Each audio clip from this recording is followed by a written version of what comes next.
Assalamualaikum warahmatullahi wabarakatuh.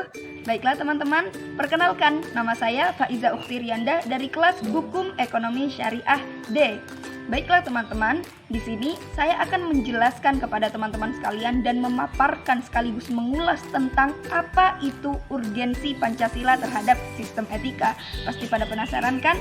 What is the material of this point? Baiklah, langsung aja kita check it out to the material. Well, hal yang pertama yang perlu kita ketahui adalah konsep. Nah, apa itu konsep daripada urgensi Pancasila sebagai sistem etika? Nah, jadi teman-teman, Pancasila sebagai sistem etika di samping merupakan way of life suatu bangsa, hal ini juga merupakan struktur pemikiran yang mana disusun untuk warga negara Indonesia sebagai panduan untuk bersikap dan bertingkah laku baik.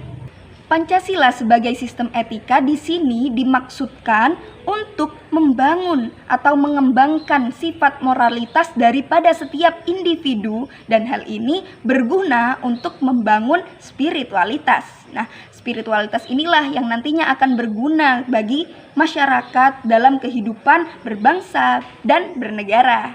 Itulah sedikit gambaran daripada konsep urgensi Pancasila sebagai sistem etika. Kemudian sekarang kita telusuri lebih dalam mengenai konsep-konsep urgensi Pancasila sebagai sistem etika.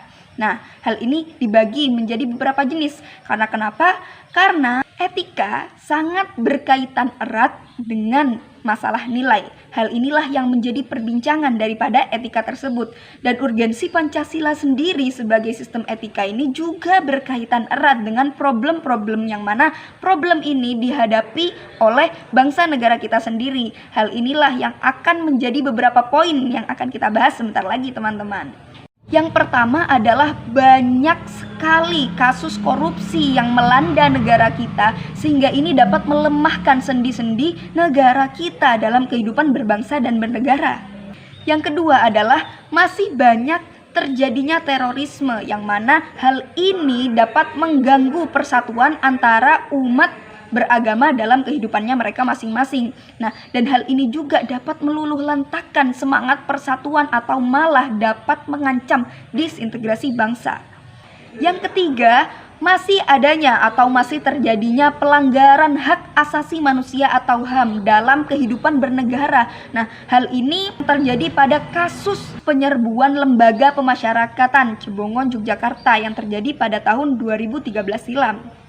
Yang keempat adalah masih adanya kesenjangan antara kelompok kaya dan kelompok miskin, yang mana hal ini masih menandai kehidupan bermasyarakat di negara kita, Indonesia.